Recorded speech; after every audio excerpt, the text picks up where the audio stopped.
the birds of the air, the fish of the seas. Praise the Lord for all of his creation.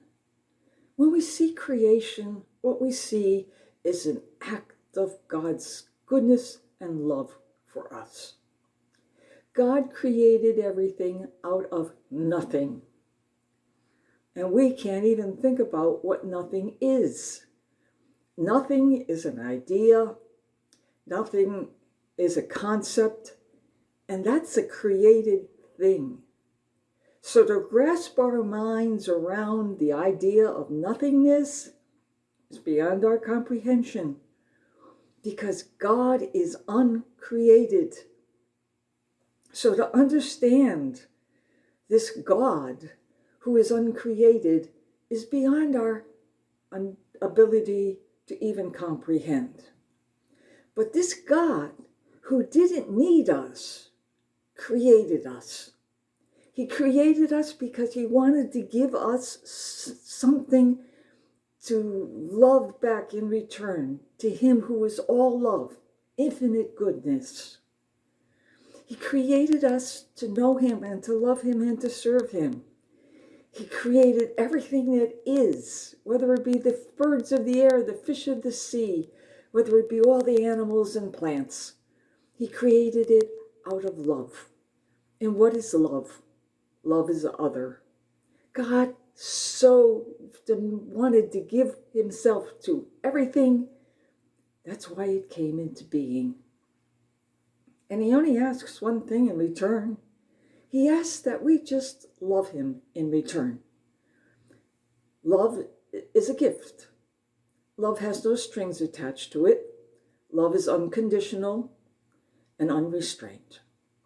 And this is the kind of love that God gives to us. But what kind of love do we return to that God that loves us so much? Are we stingy? Do we want to look at it from a selfish point of view? If I love you, what do I get back? Do we look at God as the big candy giver in the sky? What is he? What is he to us? Do we really understand the concept of love? Yes, love is goodness and truth and beauty, but love is also sacrifice. And sacrifice means that we have to give up something for something better. It's not easy to sacrifice. Nobody likes to do it. It hurts. It's very painful.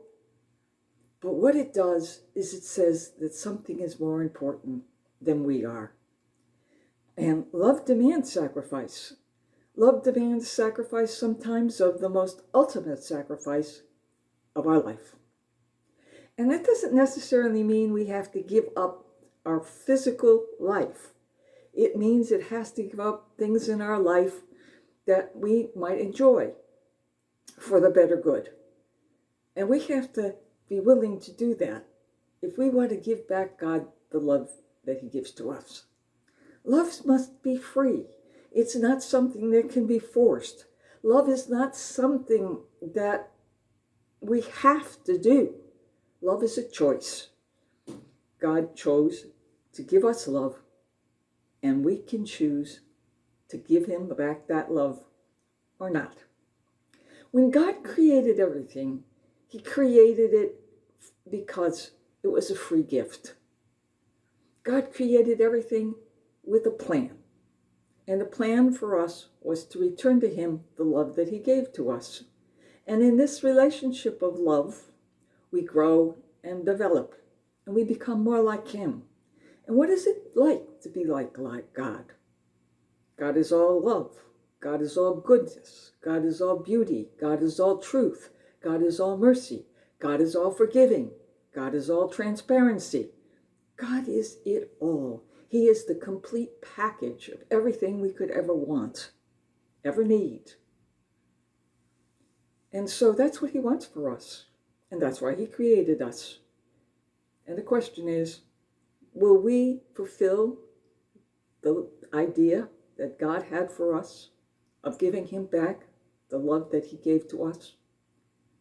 We all need to love if we're going to survive. because love is what keeps us alive. We know if children are abandoned or left in orphanages for long periods of time and they have no affection, no love, they shrivel up and die. And they have no way of knowing how to communicate with one another. And the same will happen to us if we don't learn to love. We're going to shrivel up and die, and we will not be able to communicate. All God asks us to do is to turn ourselves to Him. All He asks us to do is to recognize His presence in our life. All He asks us to do is to be grateful for all of His gifts.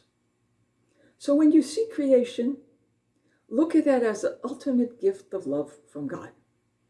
And when you look at yourself, realize the tremendous gift that God has given to you, that you are a creation of His divine love.